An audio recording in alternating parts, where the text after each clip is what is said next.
Hola, buenas tardes. Bienvenidos a esta nueva reunión del Instituto de Investigaciones de Historia del Derecho. Hoy tenemos la presentación de una obra de Sandra Díaz de Sapia, así que sin mayor introducción voy a pasar a presentar a la autora del libro que hoy estamos presentando, que es Sandra Díaz de Sapia. Sandra es licenciada y doctora en Historia por la Universidad del Salvador de Argentina, es máster en Archivística por la Universidad Carlos III de Madrid. Sus principales áreas de investigación son la historia del derecho y de las instituciones y la historia de la archivística. Fue becaria en 2 oportunidades en el Instituto de Investigaciones de Historia del Derecho. Lo recuerdo perfectamente, Sandra, nos conocemos de esa época, con 2 proyectos de investigación financiados por la Agencia Nacional de Promoción Científica y Técnica, bajo la dirección de nuestros queridos directores José María Mariluz Urquijo y Víctor Tahuanzuategui. Además, ha sido investigadora del Instituto de Investigaciones sobre Identidad Cultural, dependiente de la Universidad del Salvador en Argentina. Es miembro de importantes instituciones académicas, es profesora en la Pontificia Universidad Católica Argentina y la Universidad del Salvador de Argentina, y su producción científica ha sido publicada en Alemania, Argentina, Chile, Colombia, España, México y Suiza. Es más, ahora me viene a la mente, Sandra, que nos encontramos con tu marido Pablo cuando yo estaba dando clases de casualidad en Alemania, ¿eh? Así que nos volvimos a encontrar después de muchos años. Y ahora voy a presentar a el que va a presentar la obra de Sandra, que es también nuestro querido Juan Pablo Salazar Andreu, de México. Juan Pablo es abogado por la Escuela Libre de Derecho, Campus Ciudad de México, diplomado en Ciencias Penales, en Jurisprudencia, doctor en Derecho por la Universidad de Navarra, España, miembro del Sistema Nacional de Investigadores Nivel 1. Fue profesor investigador y jefe del Departamento de Derecho de la Universidad de las Américas en Puebla, México. Actualmente es profesor en la maestría en Derecho Penal por la Escuela Libre de Derecho de Puebla, profesor investigador en la Universidad Popular Autónoma del Estado de Puebla, profesor de posgrado en Derecho de la Benemérita Universidad Autónoma de Puebla, profesor de la Facultad de Derecho de la Universidad Panamericana, Campus Ciudad de México, y autor de numerosos trabajos científicos. Ha obtenido diversos reconocimientos en México y en el extranjero por su trayectoria intelectual. Actualmente, sus líneas de investigación se centran en jurisdicciones, historia constitucional de los estados y derecho indiano. Sandra, Juan Pablo, es un gusto volver a verlos después de varios años, un gusto que estén acá. Así que les dejo el piso, no sé quién va a ser el primero en exponer. Adelante. Pues si les parece bien, ahora sí que como estilamos en México, el presentador es normalmente la persona que toma el uso de la palabra. Muy Pues bien. como tiene que hacerse protocolariamente, primero que nada, un gusto enorme, querida Viviana Kluger, en saludarte. Teníamos ya muchísimo tiempo de no verte. Y por supuesto, un saludo muy cordial a todas las personas que nos están acompañando en la presentación del libro de Sandra Liliana. Sin más preámbulos, voy a dar comienzo a la presentación de este libro que me enorgullece y me llevo la mano al pecho de verdad de todo corazón poderla hacer por 2 razones. Primero, porque para mí es muy importante y me identifico mucho con la línea de investigación que hace la doctora Sandra Liliana Díaz de Sapia. Y segundo, porque no solamente ahora que va a hablar sobre los alcaldes de barrio de Quito, sino que he sido testigo de primera línea y de primera mano de lo que ha hecho venir a mi ciudad de la Puebla de Los Ángeles, una ciudad muy importante en la parte septentrional americana del virreinato de la Nueva España. Y pues he constatado con qué celo, con qué metodología y con qué pasión ha hecho verdaderamente un trabajo arduo en los archivos de la ciudad de Los Ángeles, que para darnos una idea, el archivo judicial de Puebla es el más importante eh, archivo de todo el continente americano en materia judicial. No porque yo sea poblano, es la absoluta verdad, y personas como don Andrés Lira, otro gran historiador del derecho en México, comentaba de la importancia de su rescate. Ahora sí llega el momento de destacar, a mi parecer y a mi entender como jus historiador, por qué es importante el trabajo titulado para la buena administración de justicia y mejor policía de esta ciudad, los alcaldes de barrio de San Francisco de Quito. De entrada, el periodo borbónico, en una breve reflexión para ya meterme al tema concreto de los alcaldes de barrio, como todos sabemos y a quienes nos apasiona estudiar la historia del derecho, fue un parteaguas a partir del año de 1700. Todo el aprendizaje de la administración pública francesa a través de los tres grandes primeros ministros que sirvieron a los reyes franceses del siglo XVII y que dan a la modernidad francesa su actual diseño institucional de centralización, es decir, en especial Jean-Armand Duplessis, el cardenal Richelieu, Jules Mazarino y Jean-Baptiste Colbert, pero especialmente de ellos Mazarino, centra perfectamente las políticas públicas francesas y la nueva forma de darle un poder al rey y de sobre todo ejercitar, agilizar y centralizar la administración de justicia, que ese es el tema central de esta charla, donde por supuesto perfila el sistema de intendentes que con motivo de la guerra de sucesión y ahora con el cambio de dinastía que gobierna lo que en ese momento se va a transformar en España, pues tenemos que la base central de esa centralización a la manera francesa serán los decretos de nueva planta. Y por eso me encanta cómo comienza el título del libro de Sandra Liliana, donde habla de dos conceptos jurídicos importantes a tener en cuenta en el desarrollo de su trabajo: justicia y la facultad de policía.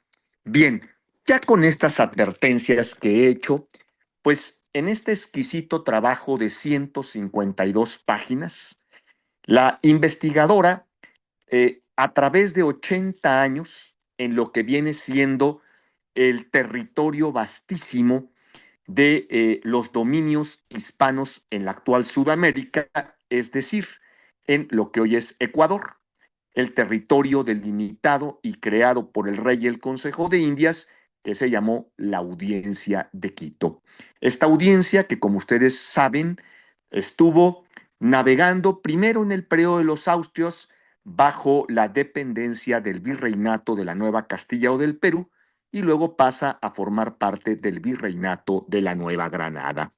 Pues bien, en el trabajo de investigación que estamos nosotros hoy en día y que hoy en día analizando y que será compartido con ustedes, a mí me gusta mucho y quiero destacar para mí la centralidad con la que arranca el libro en su introducción, tomando las palabras y el pensamiento del gran tratadista de derecho indiano, don Alfonso García Gallo.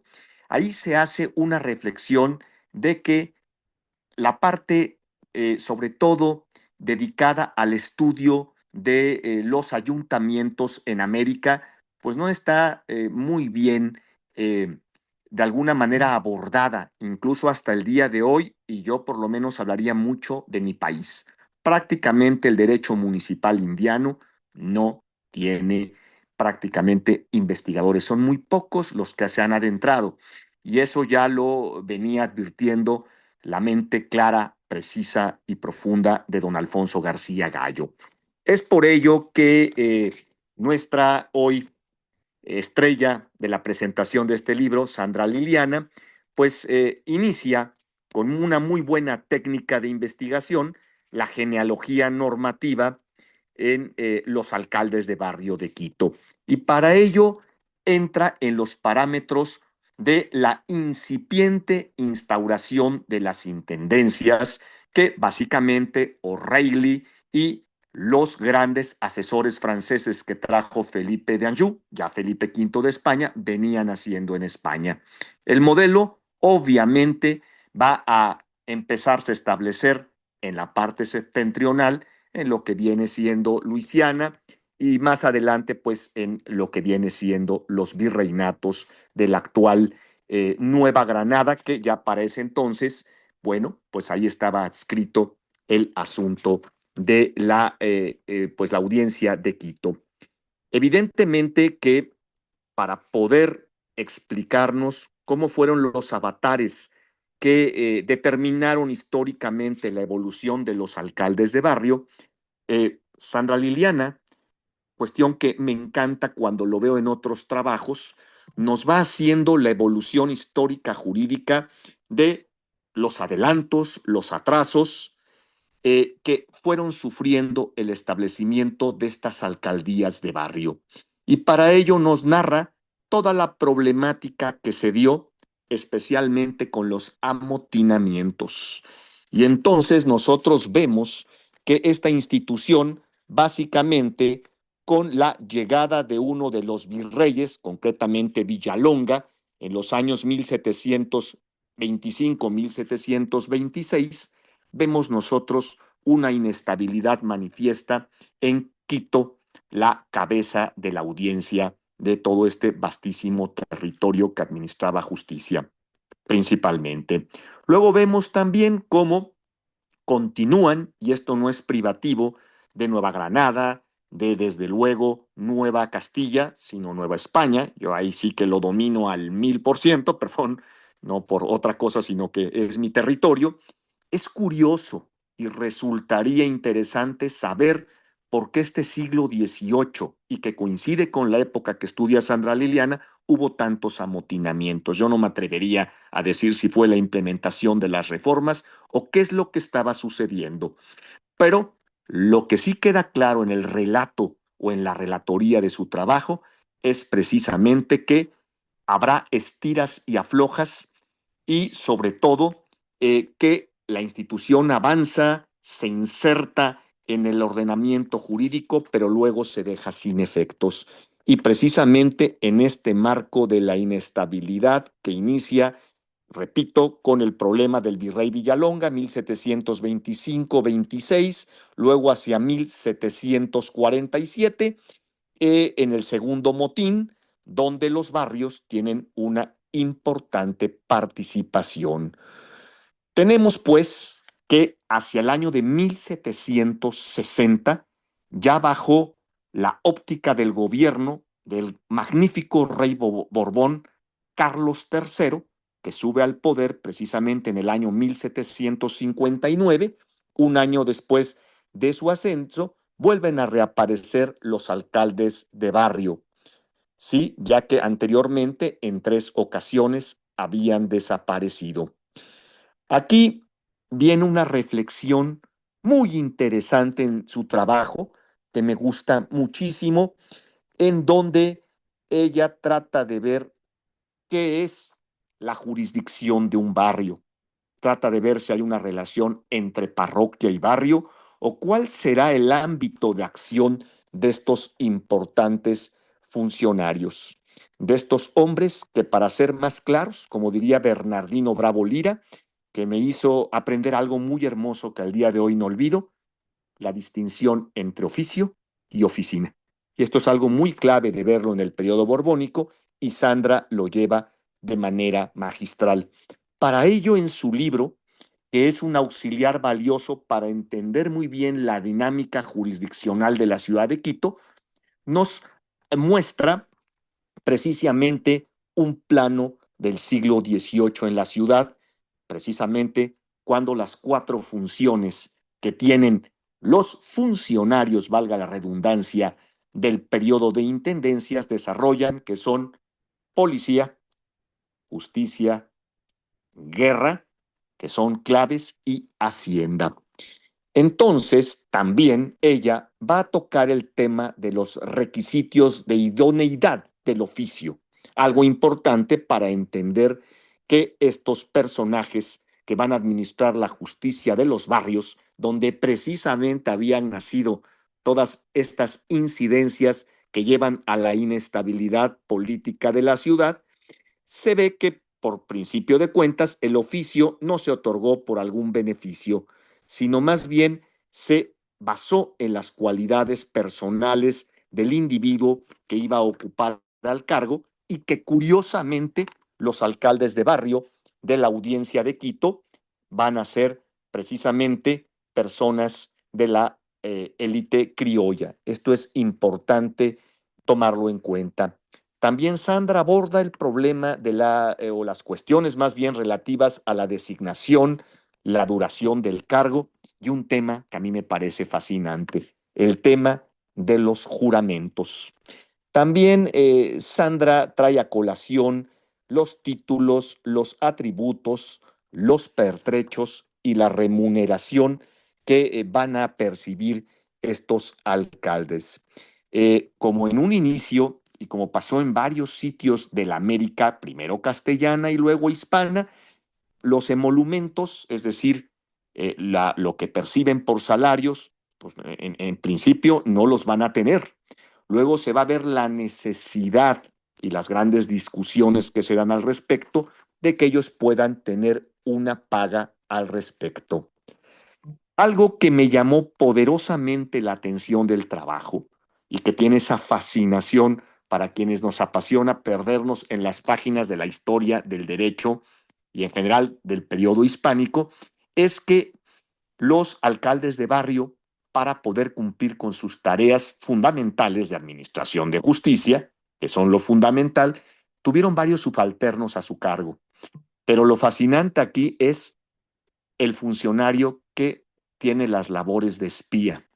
Esta cuestión de espionaje, que sobre todo en la Francia de Richelieu, por eso hice tanto hincapié en él, fue una de las o de los pilares fundamentales que a través del padre José, la eminencia gris, como le llamaban, ese monje capuchino de las intrigas, pero también del profundo espionaje.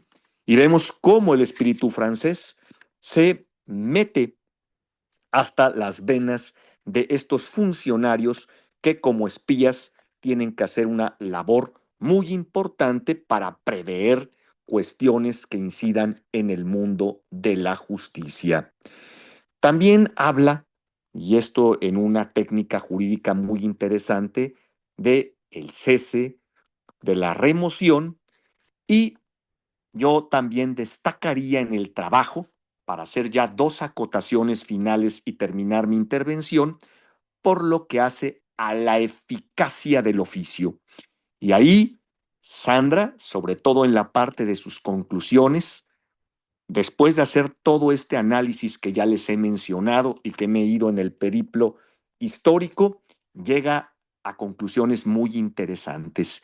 Y para mí, ahí la parte medular es cómo se demuestra que estos funcionarios sí tuvieron un papel de eficacia en el desahogo de la justicia de la ciudad de Quito, como también ahora lo está haciendo el día de hoy y hace algunos meses que estuvo en mi ciudad, la Puebla de Los Ángeles, donde, por supuesto, a través del archivo municipal, del archivo judicial, a través de la biblioteca de la ciudad, ella va, como dicen, desentrañando todo este importante cuerpo de estudio jurídico que pues va a ver sus luces ahora por lo que hace a la ciudad de Puebla. Concluyo pues con dos cuestiones fundamentales.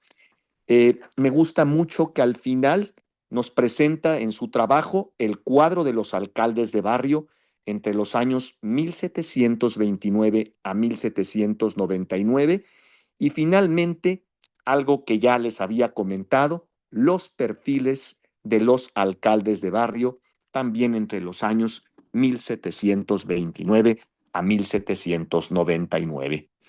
Todo trabajo de investigación luce cuando su aparato crítico, es decir, su bibliografía, es robusta, selecta y en esa selección bien fundamentada. Sandra lo logra con los diversos autores y sobre todo con el trabajo, como lo había mencionado Viviana Kluger, es una experta Sandra en cuestiones archivísticas y eso en su obra queda clara, ¿no? Los archivos españoles, que no haré alusión a los que ya conocemos tradicionalmente, el de Indias de Sevilla, el Histórico Nacional, entre otros, archivos de Francia, por supuesto, de Colombia, y desde luego ella, con esa pasión y ese amor argentino de sus grandes profesores, decía pues Viviana entre ellos, el profesor Mariluz Urquijo, pues no abandona tomarlos en cuenta, así como por el lado colombiano al gran investigador Fernando Mayorga. Pues Sandra, muy buena aportación en Quito y ahora ya se ha llevado a la parte septentrional del virreinato de la Nueva España a través de la segunda ciudad más importante, la ciudad de la Puebla de Los Ángeles. Te felicito, de verdad me honra y me siento muy orgulloso el día de hoy de poder presentar tu libro, del que con eso sentencio mi intervención. Me consta tu pasión, me consta tu constancia, tu perseverancia, tu organización, pero sobre todo que nunca te das derrotada para poder hallar nuevas cuestiones que se dificultan y que logras muy bien armonizar en toda la gente de lo que yo constaté que te estuvo apoyando en Puebla, repito, en la parte del archivo judicial, el archivo del ayuntamiento y la biblioteca de la ciudad. Enhorabuena para Sandra Liliana Díaz de Sapia, para su familia y al Instituto de Derecho Argentino, a Viviana Kluger. Muchas gracias por otorgarme el uso de la palabra y saludos a todos desde la hoy, porque hemos tenido una brutalidad de lluvias, no saben, esto también es histórico. Hoy, el día soleado tan hermoso que tenemos en la ciudad de la Puebla de Los Ángeles. Gracias. Bueno, muchísimas gracias, Juan Pablo, me encantó. Y ahora le doy el uso de la palabra a Sandra. Comenzá, Sandra, vas a tener que cortar en algún momento porque yo te voy a avisar cuando se esté terminando este Zoom para que volvamos a ingresar con el mismo. ¿Ok? Perfecto, perfecto. Yo también voy a empezar con la parte protocolar, así que quiero agradecerte a vos, al Instituto, Viviana, por esta invitación, por esta oportunidad que me dan de presentar este trabajo. También quiero agradecer al Instituto Feijó de Estudios del Siglo XVIII por haberlo publicado y a mi amigo y colega Juan Pablo por tan linda presentación, por tus palabras. Valoro mucho, mucho, mucho lo que dijiste sobre el trabajo y sobre mi forma de trabajar. Eh, bueno, como ustedes saben, mi tesis de doctorado versó sobre la historia de la alcaldía de barrio en Buenos Aires entre su instalación definitiva entre 1772 y 1821. La idea de esa investigación fue abordar la alcaldía de barrio desde un punto de vista institucional, es decir, desde el funcionamiento interno de la institución considerada como un organismo vivo. ¿Qué quiere decir esto? Que se va adaptando al contexto social y político en el cual actúa. Además, y como también lo mencionó Juan Pablo, venía a responder a ese llamado que en su momento hizo Alfonso García Gallo, llamando a la comunidad científica a estudiar estas instituciones o estos cargos que se fueron multiplicando a medida que la administración pública indiana se iba sofisticando cada vez más. Después de terminar con mi trabajo sobre las alcaldías de barrio porteñas, decidí explorar en otras realidades hispanoamericanas para tratar de encontrar si en otros ambientes se habían producido experiencias semejantes, es decir, si la Real Cédula que los creó en Madrid en 1768 se había replicado en otras ciudades hispanoamericanas.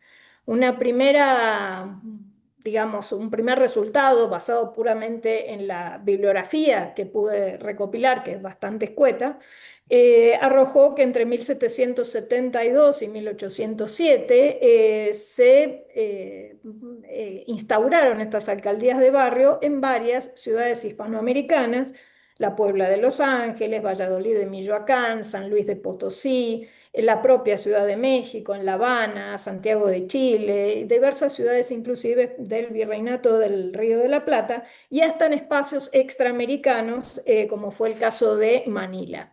Evidentemente, la institución fue considerada como algo importante y esto invita a evaluar las posibles transformaciones que esta institución tuvo en medio de las vertiginosas mudanzas políticas que se registraron entre finales del siglo XVIII y especialmente en las primeras décadas del siglo XIX. Y también sugiere una reflexión adicional sobre la existencia de una posible inspiración peninsular en la alcaldía de barrio hispanoamericana, o si eventualmente, como en su momento también afirmó Constantino Baile, todavía más atrás en el tiempo, en la década de 1950, para quien la institución de la alcaldía de barrio había nacido primero en América.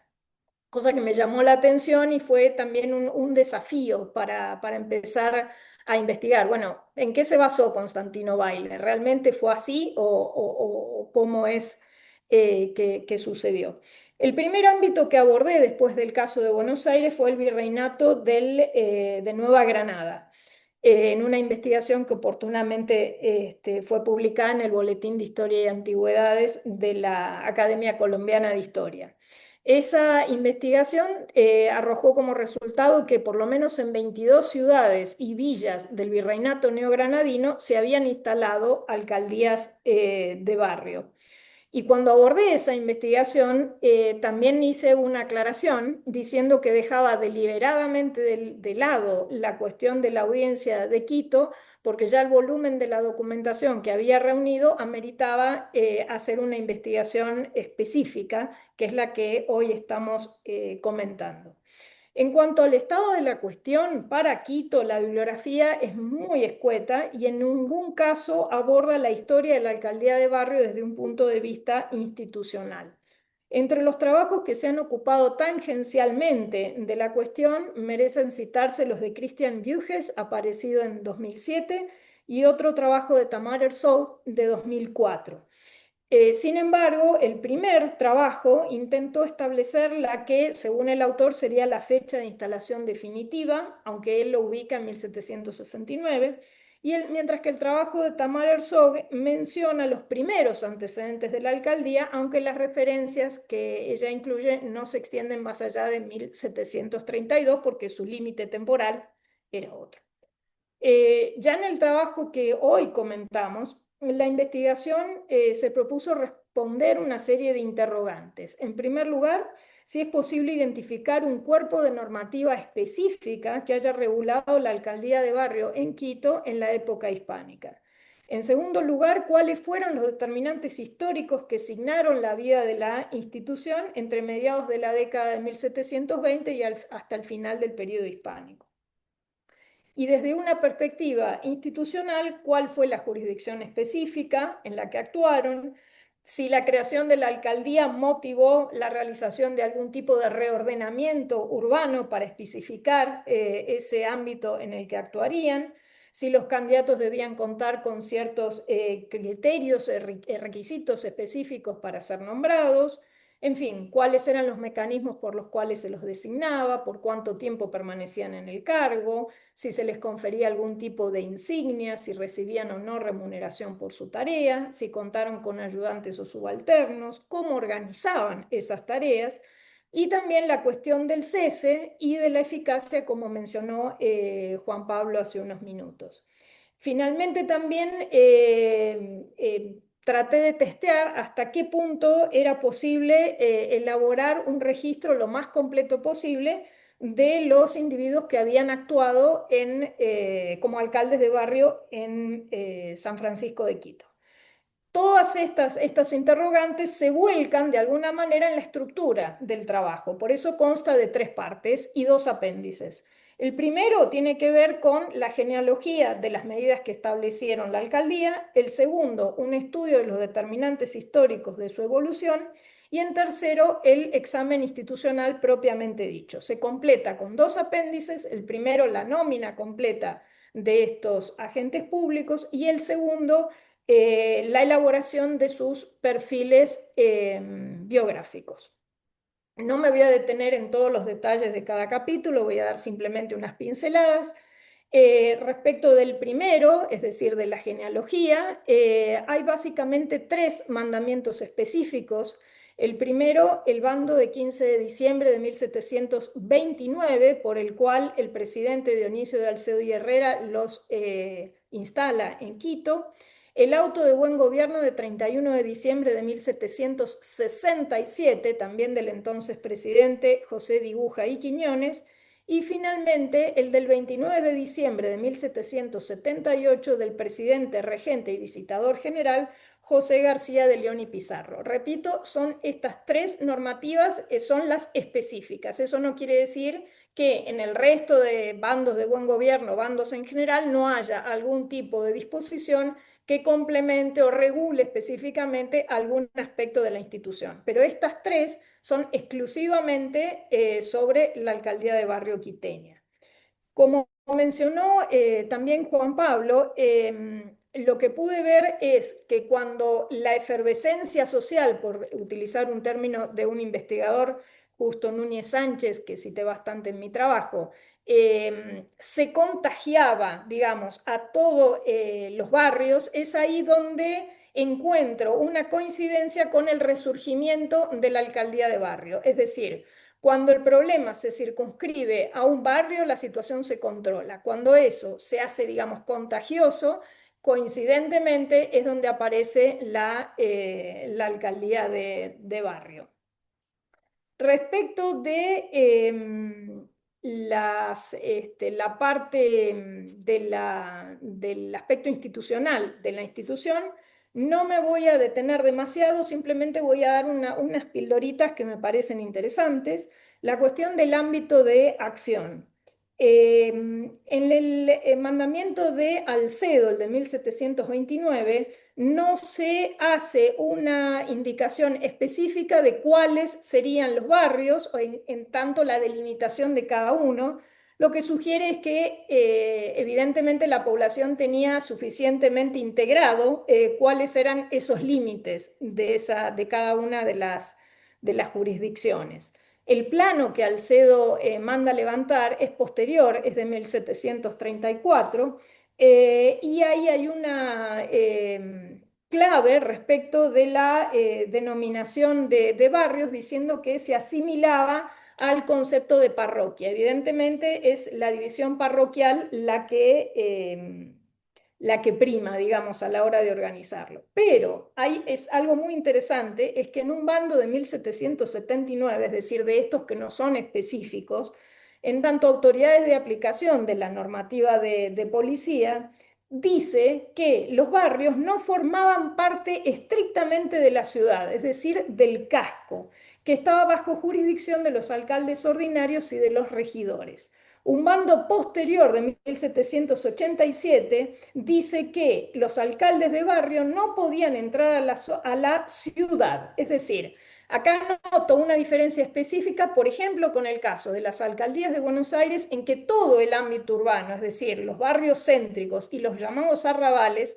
ambos están colocados bajo jurisdicción de alcaldes de barrio. Lo mismo sucedió en todas estas ciudades del Virreinato de Nueva Granada que les mencioné antes, con una sola excepción, que es la de Medellín, donde en 1800, cuando se designan alcaldes de barrio, se dice que serán solo para los dos barrios de la ciudad, San Lorenzo y San Benito, y estos funcionarios, estos agentes, no podían entrar al interior de la villa. Y acá, utilizando un concepto tuyo, Viviana, voy a hacer un spoiler respecto de la investigación que estoy llevando a cabo, como chusmeó Juan Pablo, sobre Puebla de Los Ángeles. Lo que estoy notando es que lo mismo que veo para Quito se produce en Puebla, por lo menos en una primera etapa de vida de la alcaldía de barrio. Es decir, estos agentes surgen no para la parte céntrica, la parte del casco, digamos, de la ciudad, casco urbano, sino para los barrios que lo rodeaban, digamos. Y solamente con el intendente Flon es donde ahí se vuelve a, digamos, a la división del espacio urbano total, compartimentándolo y colocándolo al frente de un alcalde de barrio. Sandra, Sí, faltan 2 minutos, no te quiero interrumpir, así que vamos a terminar acá y volvemos a entrar inmediatamente con el mismo link. con ¿Eh? el mismo link. Con el Perfecto, mismo link. Así que nos vemos en un minuto. Gracias. perfecto. Gracias.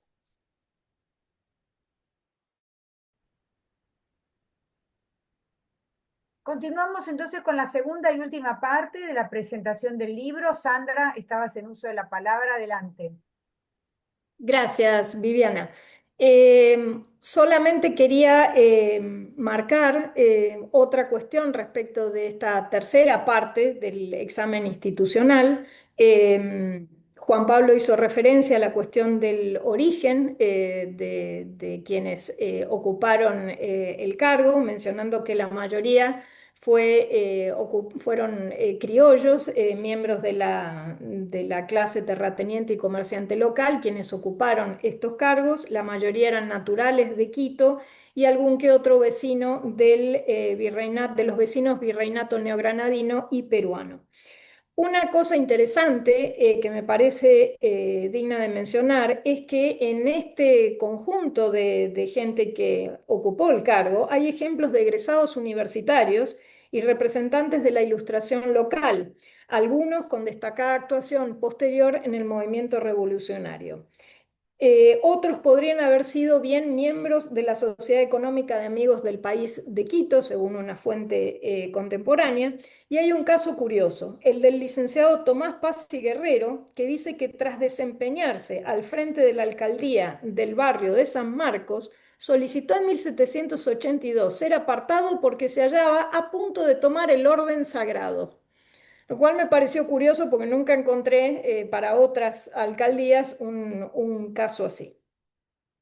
Y para terminar, me gustaría decir dos cositas respecto de la eficacia, que en general se percibió, digamos, de manera positiva según las fuentes de época que pude encontrar. Cuando Francisco Aguilar y Piñal publicó aquel trabajo pionero sobre las alcaldías de barrio madrileñas, inclusive comentando un documento súper interesante que encontró, que fue el diario de fechos de un alcalde de barrio madrileño, él decía que se podía medir el índice de eficacia de esta institución por el hecho de que al año de crearse en la Corte, la medida se replicó por otra real cédula en varias ciudades de la península ibérica. Justamente fue esto lo que pasó en la audiencia de Quito, por lo menos en dos casos que fueron los que encontré, que fueron Guayaquil y Cuenca. En Guayaquil, precisamente en el año 1780, durante la gestión de Ramón García de León y Pizarro, curiosamente el hermano del entonces presidente de la audiencia, solicita autorización a Quito para que le permitan establecer alcaldías de barrio en Guayaquil. El otro caso es el de Cuenca, cuando en 1783 el ayuntamiento local hace lo propio, pide autorización a la audiencia para que le permitan establecer alcaldías de barrio. Lo interesante es que tanto en el caso de Guayaquil como en el de Cuenca, el marco regulatorio a aplicarse sería exactamente el mismo que estaba vigente en San Francisco de Quito. Nada más, fue cortita esta segunda parte. Muchísimas gracias por la atención y de nuevo por la oportunidad de presentar el resultado de este trabajo. Gracias. Bueno, muchísimas gracias por la presentación, la excelente presentación de Juan Pablo, que hizo lo que yo siempre digo que tiene que hacer un presentador, una presentación de lujo, y obviamente, bueno, elogiar el trabajo de Sandra, que seguramente a quienes hemos andado por los archivos nos despierta muchas preguntas y muchas curiosidades. Así que abro este espacio para quienes quieren hacer alguna pregunta Viviana, o antes un comentario. de que Sí, empiecen, le quería recordar a Sandra, si por favor puede dejar el link y explicar esa cuestión y y le el link damos al entonces la libro palabra a Salvador. y después Salvador, sí. Sandra, ¿nos podés pasar el link? ¿Podés explicar en qué formato se puede conseguir el libro? Sí, sí, el libro nació digital, es una publicación como mencioné, del Instituto Feijó de Estudios del Siglo XVIII, que depende de la Universidad de Oviedo, en España. Yo voy a tratar de copiar el link en el chat. Vemos si funciona. A ver. Si no funciona el hipervínculo, no importa, porque se copia, se pega y se abre. Y Leandro también lo preguntó porque seguramente Leandro lo va a introducir en el próximo newsletter que nosotros le hacemos llegar a los que son miembros del instituto, ¿no? Perfecto. A ver, yo Pero bueno, si no copié. se puede, Leandro, como te ofreció, a todos los que se inscribieron, le va a mandar el link. Incluida yo, no me inscribí, pero mándamelo, Leandro. A ver. Ahí creo que lo conseguí Sí, cargar. ahí está, muy bien. Perfecto. Bueno, Sandra, acá hay una pregunta. Le pido a los que pregunten que primero se presenten y hagan una breve pregunta porque no vamos a tener mucho tiempo. Adelante, Salvador. Buenas noches desde España, desde Alicante. Buenas tardes en Argentina y el resto del continente. Muchas gracias, profesora Viviana, por invitarme. Siempre es un placer participar en estas charlas. Bueno, yo soy licenciado en Derecho, máster en Derecho de las Administraciones Públicas, funcionario titular de la Administración de Justicia y doctorando del área de Historia del Derecho de la Universidad de Alicante. Por eso es mi motivo que estoy aquí. Bien, cuando veía la presentación que ha hecho el doctor Juan Pablo, yo enseguida viendo todo lo que decía y cuando se trata de algo de justicia, pues para mí hay un vis atractiva que me dice yo esto lo tengo que conocer. Así que mi primera pregunta iba a ser esta de dónde podía conseguir el libro, pero la magia del Internet y a veces no tan magia, ya lo tengo descargado en mi computador puesto que lo he localizado por internet en la revista de la Universidad de Oviedo. Así que en cuanto pueda le echo, me lo leo. Entonces, como ha dicho la profesora doctora Viviana, que seamos sucintos en las preguntas, voy a ser muy sucinto. Yo de derecho indiano, conozco mucho de derecho procesal, pero de derecho indiano no conozco mucho. Entonces, la dependencia jerárquica de estos alcaldes, ¿de quién dependían? Y después, si la administración de justicia tenían capacidad para encarcelar o no tenían para encarcelar. Y ya va la tercera pregunta, aunque sea sucinto. ¿Qué papel tenían en los amotinamientos? ¿Cuándo se hablaba en los amotinamientos? Nada, muchas gracias. Adelante, Sandra. Sí, Salvador, muchísimas gracias por tu pregunta. En la cuestión de la dependencia de jerarquía en las funciones, hay que distinguir como dos épocas. La época de Alcedo, donde en 1729, recuerdo, donde los alcaldes de barrio designados dependían directamente del presidente de la audiencia, que es el que los designa, digamos. Las fuentes no me indican otra cosa, pero yo supongo que el juramento se hacía directamente ante el presidente, porque no hay ningún tipo de registro en las actas de cabildo de esa época respecto de efectuarse el juramento. Ya con la reinstalación en 1767 con Dibuja y la continuación, digamos, con García de León y Pizarro, estos alcaldes pasaron a depender de los oidores de la audiencia, que se repartían entre ellos los barrios. Ellos reportan a los oidores. En cuanto a la capacidad de encarcelamiento, era la segunda pregunta, Sí, ¿verdad? sí, sí. Bueno, los alcaldes podían efectuar, digamos, el apresamiento del delincuente si lo pescaban infraganti, digamos. Entonces, se hacía un proceso, uno de los funcionarios que dependían, digamos, que eran ayudantes, no subalternos, era un escribano que se le designaba específicamente en el ámbito de la jurisdicción. Entonces, frente a, digamos, esa situación, llamaban al escribano que elaboraba un acta y en su defecto hacían lo que en términos modernos diríamos una declaración jurada, si no conseguían al escribano, y ese caso después era, digamos, tratado por los oidores. Ellos tenían esa, digamos, esa actuación de forma inmediata. La última pregunta era sobre el papel Los en los amotinamientos. amotinamientos. Sí, Sí. lo que yo pude ver es que en realidad el amotinamiento es la causa por la cual se crea la alcaldía de barrio. Es al revés. Yo creo que pasó el amotinamiento, el razonamiento es, bueno, instauremos a los alcaldes para evitar que otra situación así se produzca.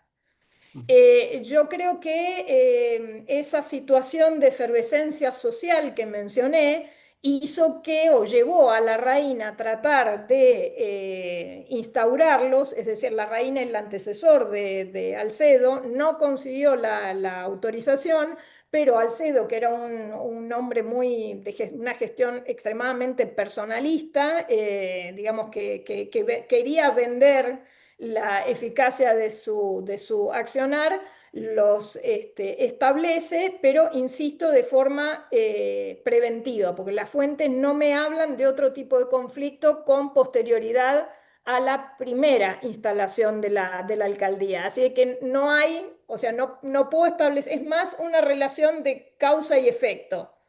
Lo que pasa es que cuando se produce un nuevo amotinamiento en 1747, la alcaldía ya no existía. Pero como ese amotinamiento de 1747 estuvo concentrado en el barrio de San Roque, evidentemente, como no se extendió a otros, las autoridades no lo consideraron necesario volver a insistir sobre la alcaldía. Ahora, con el tema de la revolución de los barrios, que sí fue común a todos, en realidad el surgimiento de la revolución de los barrios estalla en mayo de 1765. La alcaldía de barrio es reinstalada en diciembre de 1767, ya cuando la revolución estaba a punto de ser sofocada. Lo que sucede es que a diferencia de la experiencia anterior, evidentemente se decidió que mantener la alcaldía era una buena idea. Y de ahí es que continúa a lo largo del periodo hispánico. No sé si respondí más o menos la pregunta. Sí, bueno, muchas gracias. Ahora ahí tiene la mano levantada Alfredo Tapia. Alfredo, pregunta cortita. Sandra, respuesta cortita. Preséntate, por favor. Correcto. ¿Cómo está? Felicitaciones tanto al presentador, magnífico, como a la que diserta de su libro brevemente. Bueno, soy abogado, ex profesor de Historia del Derecho de la Universidad Católica de Lima, Perú. Soy maestrando en Derecho y investigador independiente en Historia del Derecho. He sido miembro de la Comisión Consultiva de Historia del Derecho del Colegio de Abogados de Lima y profesionalmente soy abogado independiente, pero he sido secretario de la Corte Suprema de la República del Perú por un periodo de 2 años. Mi pregunta, y yo entré a la historia del derecho, mi tesis de este bachiller desde hace 30 años fue historia del derecho, yo entré bajo el análisis del Cabildo de Lima, que estudié desde el 16 hasta la independencia. A mí me llama poderosamente la atención el bypass. Empiezan en Buenos Aires, rodean a la Nueva Granada y ahora el interés va a México. Y el corazón del sur, que es el virreinato peruano, todavía no ha sido objeto de interés. Le pido por favor que en algún momento eche un ojo acá en Perú. Acá en Lima, y es motivo de mi pregunta, yo revisaba mucho los conflictos entre los funcionarios del Cabildo de Lima, que estaba controlado por los criollos, y los de la Audiencia de Lima, que eran todos peninsulares para el final del 19. Y me llama poderosamente la atención que la procedencia de los alcaldes de barrio, en el caso de Quito, provengan directamente, por lo menos en la segunda etapa del 19, provengan directamente de la audiencia, más no del cabildo. Entonces, ahí inmediatamente me sugiere que hay un conflicto de control entre la autoridad local, municipal, y la que viene de la audiencia. ¿Puede comentarme si has podido ver alguna desavenencia o interferencia en la labor de los alcaldes de barrio durante tu investigación con las otras autoridades municipales que, ¿no? que son autónomas? Gracias. Y felicitaciones otra vez por tu trabajo. Muchas gracias. En primer lugar, la cuestión, digamos, bibliográfica de interés. En realidad hice un bypass, como vos dijiste, de la cuestión de Lima porque existe un trabajo muy bueno de, si no me equivoco, Cebrián López, no me acuerdo exactamente el apellido, que trató esa cuestión en un artículo que fue publicado en el Jahrbuch en Alemania, y que establece, incluso encontró documentación, se establecieron en 1785.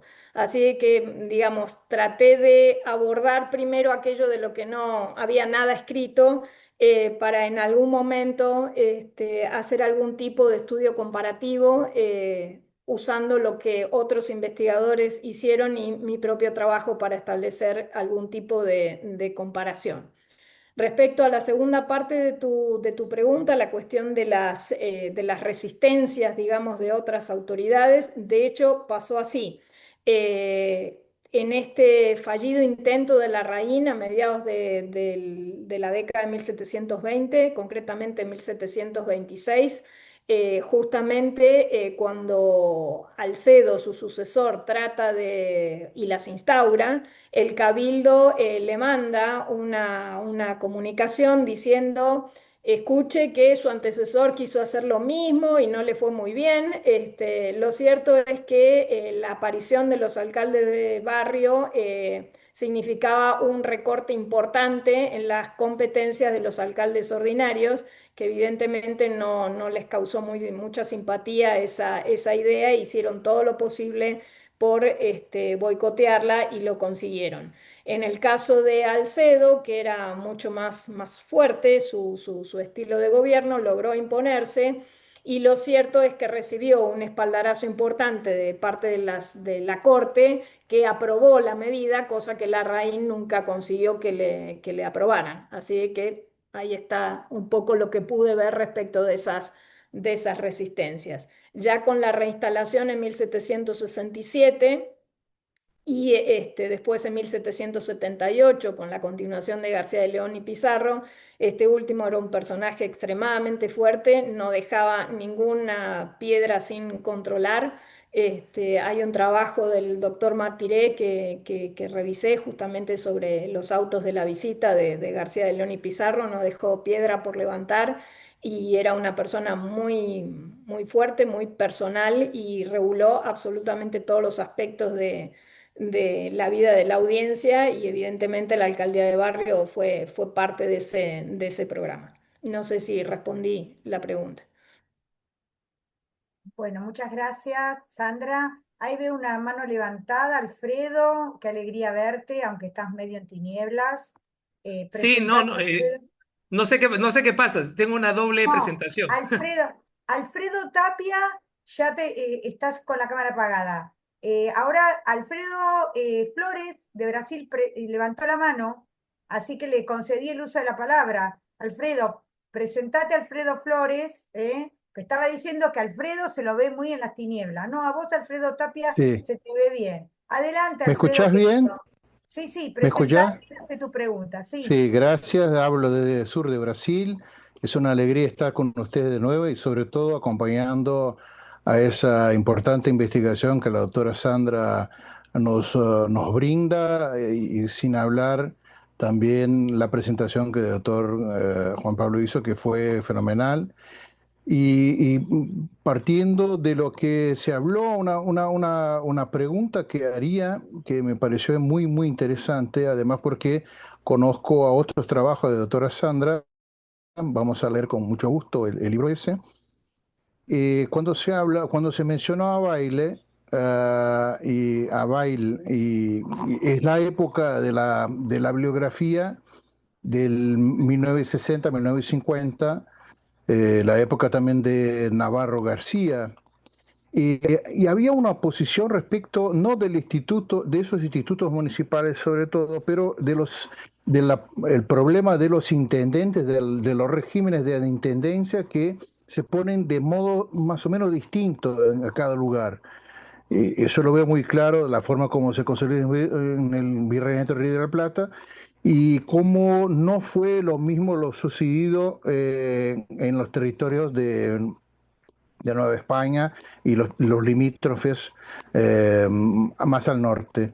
Y es interesante, por eso pregunto a la doctora Sandra, porque hay en alguna medida la idea de la concepción del instituto de la alcaldía de barrio tiene una visión que se consolida, que hay algunas cosas parecidas, y al mismo tiempo hay la pelea, vamos a decir así, de establecer las intendencias y controlar desde arriba a las provincias, a los municipios, y eso también hay la posibilidad de que sea distinto según cada lugar, también en alguna medida. Muchísimas gracias. Gracias, Alfredo, por tu pregunta. Lo que yo pude ver es que en realidad la alcaldía de barrio responde a esa concepción bien borbónica de extremar el control del territorio. Es decir, cuanto más se divide y más agentes públicos se ponen al frente de cada una de esas porciones de territorio, se garantiza mucho más el control de esas jurisdicciones. Respecto de la afirmación de baile, es interesante porque yo me acuerdo que el doctor Tau decía que hay veces hay investigaciones que los autores, si bien no ponen demasiado aparato erudito, tienen como esas pequeñas grandes intuiciones, ¿no? Y me pasó eso con la obra de baile. Él decía en esa obra de los cabildos seculares en la América Hispana de 1952 que la institución de la alcaldía de barrio había nacido primero en América y luego había pasado a España. Evidentemente, en función de todo lo que he visto, puedo decir de que Baile cronológicamente tenía razón. Aparecen antes, o sea, si uno toma 1768 como el punto de partida en la península, la cronología le da la razón a Baile. Lo que sucede en el caso de San Francisco de Quito con la instalación en 1729, está claro que a la corona no le pareció una idea fenomenal, pero dijo, bueno, qué mal va a ser, démosle el ok. Lo que pasa es que después en la práctica se termina extinguiendo. Lo interesante es que cuando Dibuja los instala a fines de 1767, la noticia de esta medida llega a la península cuando justamente se están instalando en la corte las alcaldías de barrio. Es decir, el timing de Dibuja fue perfecto.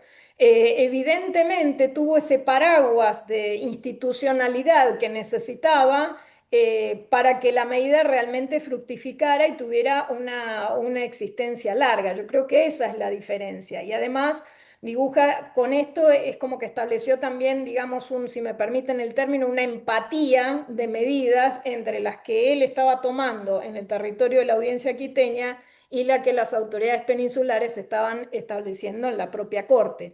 Así de que creo que esto de la intuición de Baile es correcta, insisto, desde el punto de vista cronológico, pero que de alguna manera hay que matizarla.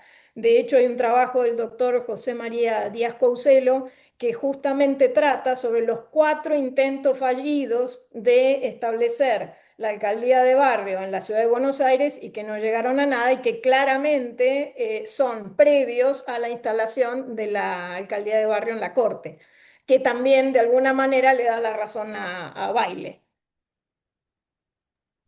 Bueno, muy bien. Yo te voy a hacer una pregunta de forma, digamos, si todo este material está digitalizado o lo tuviste que consultar in situ en Quito.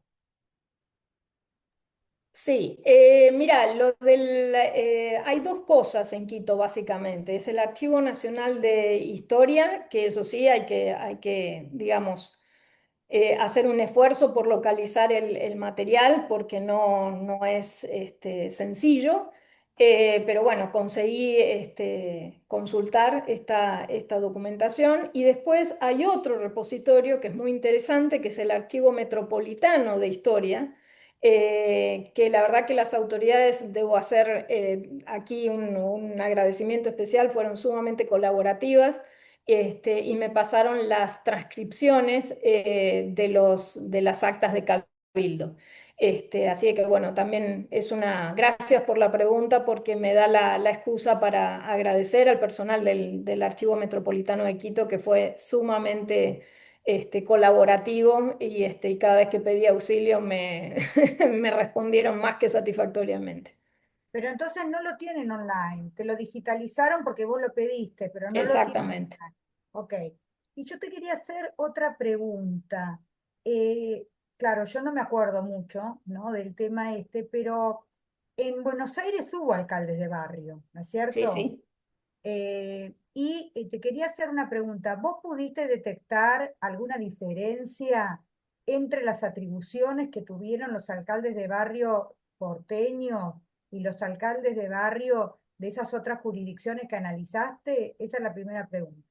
Y la segunda pregunta, que yo recuerdo de su época, la existencia de conflictos de jurisdicción entre los alcaldes de barrio y los alcaldes, por ejemplo, de primer y segundo voto del Cabildo. A ver si podés decirnos algo sobre eso. Gracias. En el caso de Buenos Aires, efectivamente, después de 4 intentos fallidos, como comenté que el doctor Díaz Couselo detalla en su trabajo, la instalación definitiva se produce con Vertis en 1772 y continúan ininterrumpidamente, por lo menos con esas características, hasta 1821. Después, con la extinción del Cabildo, forman parte de un cuerpo profesional de policía y ya las características, digamos, de la institución ya no tienen nada que ver con la alcaldía de barrio propiamente dicha. En el caso de los roces, digamos, con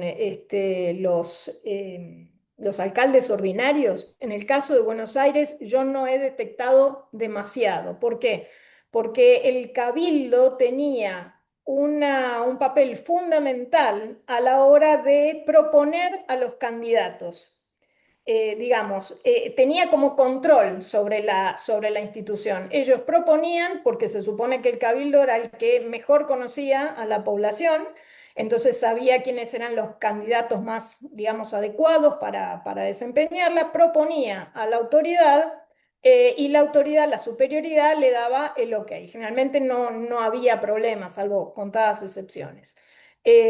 Lo que sucedía es que las tensiones se producían con otras instituciones, por ejemplo el consulado. ¿Por qué? Porque ese consulado en el caso de Buenos Aires estoy hablando, tenía una solidaridad muy importante entre sus miembros, entonces esgrimían cuestiones de privilegio para tratar de zafarse de la carga pública que significaba la alcaldía de barrio. Entonces, digamos, ahí está más que nada el conflicto. Y en todo caso, digamos, al final del periodo hispánico, hay alguna cosa así, bueno, tratar de limitar la injerencia del cabildo a la hora de proponer los sujetos que se iban a ocupar de la alcaldía, pero nada más, o sea, no hay un choque, digamos, entre el alcalde de barrio y el alcalde ordinario, digamos.